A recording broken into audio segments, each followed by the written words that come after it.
আসসালামু আলাইকুম, সবাইকে স্বাগত জানাচ্ছি আমাদের এইচএসসি বোর্ড কোয়েশ্চেন সলিউশনের আরেকটি পর্বে। আমরা আজকে ঢাকা বোর্ড 2019-এর special uses of some words and ফ্রেজেসের যে প্রশ্নটি এসেছিল সেটা সমাধান করব। সো আমরা তাহলে দেখব। সো এখানে 10টা কোয়েশ্চেন আছে আর অপশন আমরা দেখছি এখানে আছে would you mind, there, as soon as, was born, it is high time, as if, would rather, unless, what does dot dot look like, have to. So এই অপশনগুলো দিয়ে আমরা যে শূন্যস্থান রয়েছে সেগুলো পূরণ করব।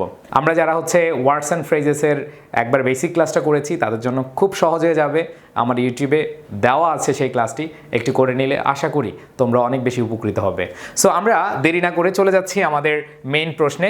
আমাদের 1 নম্বর প্রশ্নটা যদি আমরা খেয়াল করি, এখানে রয়েছে your enemies are looking for you. তার মানে আপনার শত্রুরা বা তোমার শত্রুরা তোমাকে খুঁজছে। Dash you left this place. So আমি প্রথমে একটু টেকনিক শিখাবো। যদি এরকম দেখো যে প্রথমে শূন্যস্থান রয়েছে, এরপরে সাবজেক্ট রয়েছে এবং এরপরে ভার্বের পাস্ট ফর্ম রয়েছে, V2 রয়েছে। সো খুব সহজেই তোমরা এটা অ্যান্সার করতে পারবা। কিভাবে? মাথায় রাখতে হবে ইউ লেফট দিস প্লেস, এখানে যদি বোঝায় এখনই উপযুক্ত সময় তোমাকে এই জায়গাটা ত্যাগ করার। সো এখন উপযুক্ত সময় ইট ইজ টাইম অথবা it is high time. So টেকনিকটা যদি দেখো শূন্যস্থান রয়েছে, এরপরে সাবজেক্ট রয়েছে, সাবজেক্টের পরে V2 রয়েছে। সো সেক্ষেত্রে আমরা কাকে ইউজ করব? It is high time. তার মানে কি দাঁড়ালো? অর্থ দাঁড়ালো এখনই উপযুক্ত সময় এই জায়গাটি ছাড়ার। ওকে, আচ্ছা, তাহলে আমরা বলবো আপনার শত্রু বা তোমার শত্রু তোমাকে খুঁজছে।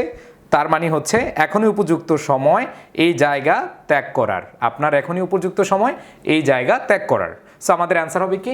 ইট ইজ টাইম অথবা it is high time. So আমাদের অপশনে আছে ইট ইজ হাই টাইম। আমাদের অ্যান্সারটা হবে কি? এই যে এ নাম্বার অপশনে এইটা।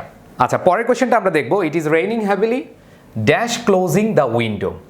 সো এটা টেকনিকটা মাথায় রাখতে হবে। যদি আমরা দেখি শূন্যস্থান আছে, শূন্যস্থানের পরে ভার্ব প্লাস আইএনজি আছে এবং একটা কোয়েশ্চেন মার্ক থাকে।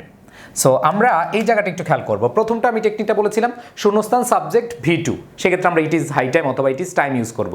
আর দ্বিতীয় যেটা রয়েছে সেটা শূন্যস্থানের পরে ভার্ব প্লাস আইএনজি থাকবে, এরপরে কোয়েশ্চেন মার্ক থাকবে। তখনই আমরা উড ইউ মাইন্ড ইউজ করব। কাকে ইউজ করব? Would you mind. আচ্ছা, উড ইউ মাইন্ড মানে ভদ্রভাবে কারো কাছে কোনো অনুমতি চেয়ে প্রশ্ন করতে আমরা এটা ব্যবহার করে থাকি। ভদ্রভাবে কারো কাছে যদি আমরা অনুমতি চাই সেক্ষেত্রে আমরা উড ইউ মাইন্ড ইউজ করি। আর আমরা কিভাবে খুব শর্টকাটে দেখবো সেটা শূন্যস্থান আছে, ভার্ব প্লাস আইএনজি আছে এবং কোয়েশ্চেন মার্ক আছে। সো এখানে বলা হয়েছে would you mind closing the window. So আমাদের এখানে কি হবে? Would you mind closing the window. আচ্ছা, তাহলে আমরা যে জিনিসটা বলি সেটা অনুগ্রহ করে জানালাটি বন্ধ করবেন কি, বা অনুগ্রহ করে জানালাটি বন্ধ করবে কি। আচ্ছা, এরপরে আমরা যে জিনিসটা খেয়াল করব সেটা রিফাত অফেন বিহেভস, হি ওয়ার এ প্রিন্স। আচ্ছা, এখানে প্রথমত যে জায়গাটা খেয়াল করতে হবে হি ওয়ার।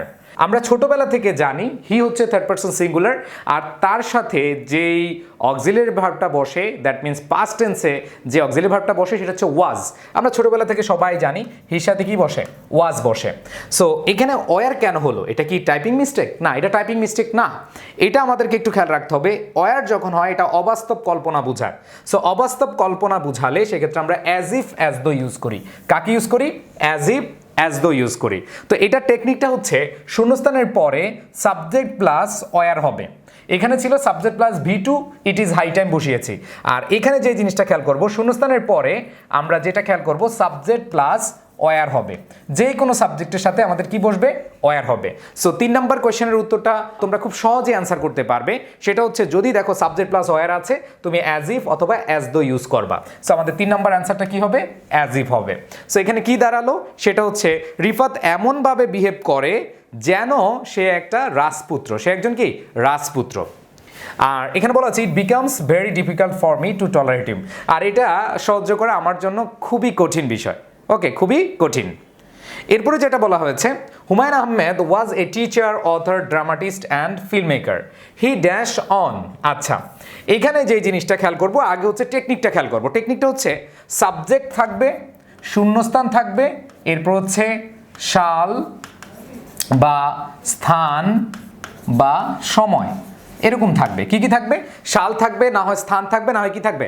সময় থাকবে। তো আমরা যদি দেখি সাবজেক্ট আছে, এরপরে শূন্যস্থানের পরে সাল, স্থান বা সময় আছে, তখন আমরা ওয়াজ বর্ন ইউজ করব। কাকে ইউজ করব?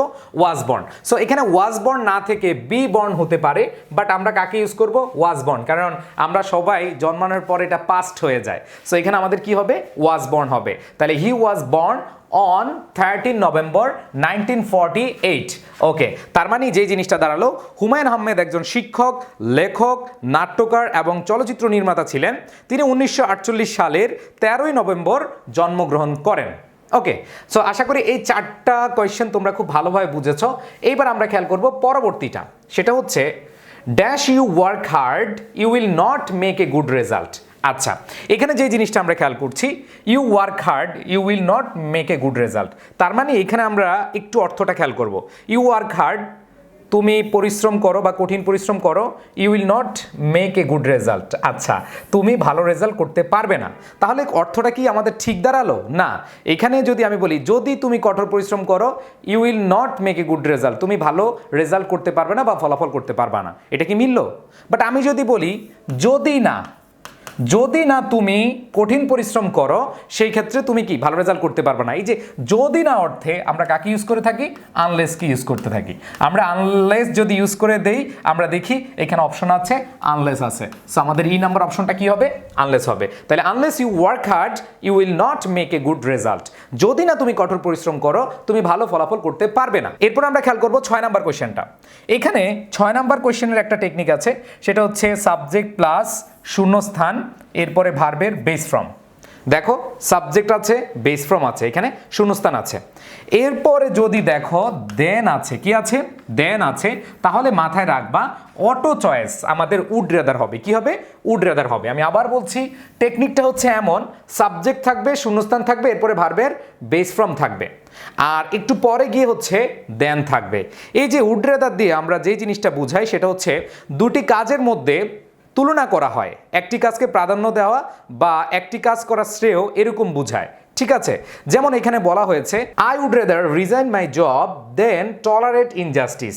সো এটা দ্বারা যেটা বুঝিয়েছে, আমি বরং অন্যায় সহ্য করাচ্ছে আমার চাকরি থেকে পদত্যাগ করব। তাহলে হচ্ছে দুইটা কাজ, এখানে হচ্ছে রিজাইন মাই জব আর এটা হচ্ছে টলারেট ইনজাস্টিস। এই দুইটা কাজের মধ্যে তুলনা বুঝাচ্ছে বা শ্রেয় বুঝাচ্ছে। এখানে বলা হয়েছে যে আমার যে অন্যায় আছে, এই অন্যায় সহ্য করার চেয়ে আমার যে চাকরিটা রয়েছে সেটা পদত্যাগ করাই শ্রেয় বুঝাচ্ছে। সো মাথায় রাখতে হবে, শর্টকাটটা হচ্ছে এরকম, সাবজেক্ট আছে, এরপরে ভার্বের বেস ফর্ম আছে, এরপরে দেন আছে, শূন্যস্থানে উড রেদার বসবে। আর এটা দ্বারা বুঝায় হচ্ছে কোনো দুটি কাজের মধ্যে শ্রেয় বুঝায় বা হচ্ছে বেস্ট বুঝায়।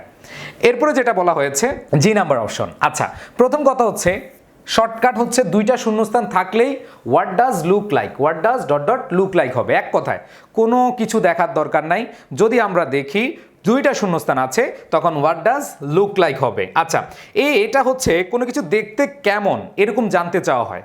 ঠিক আছে, আমি আবার বলছি, কোনো কিছু দেখতে কেমন এরকম কিছু বুঝালে আমাদের what does dot dot look like হয়। সো এইখানে আমাদের অন্য কিছু দেখার দরকার নাই, বিকজ এখানে যখন আমরা দুইটা শূন্যস্থান দেখব তখনই আমরা এটা মেরে দিব। তাহলে আমাদের অ্যান্সার কি হবে? What does look like. আমাদের জি নাম্বার অ্যান্সার হবে হোয়াট ডাজ লুক লাইক। এরপরে খেয়াল করব পরেরটা, সেটা হচ্ছে we inform the police the incident took place. আচ্ছা, এখানে আমাদের একটু খেয়াল করতে হবে, যেই না মাত্র বা যখনই তখনই, মানে এরকম যদি অর্থ দেয় তাহলে সেই ক্ষেত্রে আমরা অ্যাজ সুন অ্যাজ ইউজ করব। এখানে কি দাঁড়ালো? উই ইনফর্ম দ্য পুলিশ, আমরা পুলিশকে জানিয়েছিলাম দ্য ইনসিডেন্ট টুক প্লেস, ঘটনাটি ঘটেছিল। তার মানে এটা আমরা এভাবে বলতে পারি, যেই না মাত্র ঘটনাটি ঘটেছিল আমরা পুলিশকে জানিয়েছিলাম। তাইলে এখানে যেই না মাত্র বা যখনই তখনই, যদি আমি বলি যখনই দুর্ঘটনাটি ঘটেছিল তখনই আমরা পুলিশকে জানিয়েছিলাম, তাহলে যখনই তখনই যদি বুঝায় অথবা যেই না মাত্র এরকম যদি বুঝায় তাহলে আমরা অ্যাজ সুন অ্যাজ ইউজ করব। তাহলে আমাদের এখানে কি হবে? As soon as. পরেরটা খেয়াল করি, our society is full of bad persons we remain aware of them. আচ্ছা, এখানে যে জিনিসটা খেয়াল করব, প্রথম হচ্ছে সাবজেক্টের পরে আমরা দেখছি শূন্যস্থান আছে, এরপরে ভার্বের বেস ফর্ম আছে। সো এখানে একটু মিল আছে, সাবজেক্ট আছে, ভার্বের বেস ফর্ম আছে। সো এখানে কিন্তু দেন নাই, যদি দেন থাকে আমরা উড রাদার ব্যবহার করব, বাট এখানে কিন্তু দেন নাই, সেক্ষেত্রে আমাদের যে জিনিসটা খেয়াল করতে হবে, এখানে হ্যাভ টু বসতে পারে, হ্যাড বেটার বসতে পারে, ইউজ টু বসতে পারে, বাট এখানে আমাদের খেয়াল করতে হবে যদি বাধ্যবাধকতা বুঝায়, মোটামুটি আমরা যেটা করতেই হবে এরকম বুঝায়, সেক্ষেত্রে আমরা হ্যাড বেটার না নিয়ে হ্যাভ টু ইউজ করি। কাকে ইউজ করি? Have to. আর হ্যাড বেটার মানে হচ্ছে মোটামুটি উচিত বুঝায়, উচিত অর্থে আমরা কি করি? হ্যাড বেটার ইউজ করি। সো এখানে কিন্তু হ্যাড বেটার নাইও, আমরা এখানে অ্যান্সার কি দিব? হ্যাভ টু দিব। কারণ হচ্ছে এই হ্যাভ টুর পরে ভার্বের বেস ফর্ম এবং বাধ্যবাধকতা বুঝায়। তাহলে কি বুঝাচ্ছে একটু খেয়াল করি, our society is full of bad persons we dash remain aware of them. তার মানে হচ্ছে আমাদের সমাজ খারাপ ব্যক্তিদের দ্বারা পূর্ণ, তাদের সম্পর্কে আমাদের সচেতন থাকতেই হবে, থাকতে হবে, তে হবে, এরকম তে হবে, এরকম বুঝাচ্ছে। অ্যান্ড দেন লাস্টেরটা আমরা খেয়াল করব, সেটা হচ্ছে dash is a you and cry on the road something must have happened. আচ্ছা, এখানে যেটা আমরা খেয়াল করব, রাস্তায় শোরগোল আছে বা বিশৃঙ্খলা আছে, সামথিং মাস্ট হ্যাভ হ্যাপেন্ড, কিছু একটা হয়েছে অবশ্যই, কিছু একটা হয়েছে অবশ্যই। তাহলে রাস্তায় শোরগোল আছে, কিছু একটা হয়েছে, এমন বুঝাচ্ছে। সো আমরা যে জিনিসটা ব্যবহার করব একটু মাথায় রাখতে হবে, কোনো কিছু থাকা বা আছে এরকম যদি বুঝায়, সেক্ষেত্রে আমরা ইন্ট্রোডাক্টরি দেয়ার ব্যবহার করে থাকি। সো এখানে আমরা যে জিনিসটা খেয়াল করব সেটা হচ্ছে there is a hue and cry on the road, তার মানে এখানে শোরগোল আছে বুঝাচ্ছে, বিদ্যমান বুঝাচ্ছে। সো এরকম যদি বুঝায় আমরা কাকে ইউজ করব? দেয়ারকে ইউজ করব। ওকে, সো আমাদের লাস্ট যেই আনসার সেটা হবে কি? দেয়ার। আমাদের আনসার কি হবে? দেয়ার হবে। সো এই ছিল আমাদের ঢাকা বোর্ড 2019-এর কোয়েশ্চেন সলভ। তোমাদের কেমন লেগেছে অবশ্যই জানাবে। আর তোমরা যারা হচ্ছে আমার ক্লাসগুলো রীতিমতো দেখছো, তোমরা চ্যানেলে সাবস্ক্রাইব করে দিবে এবং বেল আইকনটি ক্লিক করে দিবে, তাহলে তোমাদের যেই কোনো প্রশ্ন, যেই কোনো টপিক পেয়ে যাবে আমাদের এই চ্যানেলে। আর যদি কেউ পেইড কোর্সে ভর্তি হতে চাও, তাহলে হচ্ছে হোয়াটসঅ্যাপে মেসেজ করে দিবে এই নাম্বারে। সবাই ভালো থাকবে, আল্লাহ হাফেজ, আসসালামু আলাইকুম।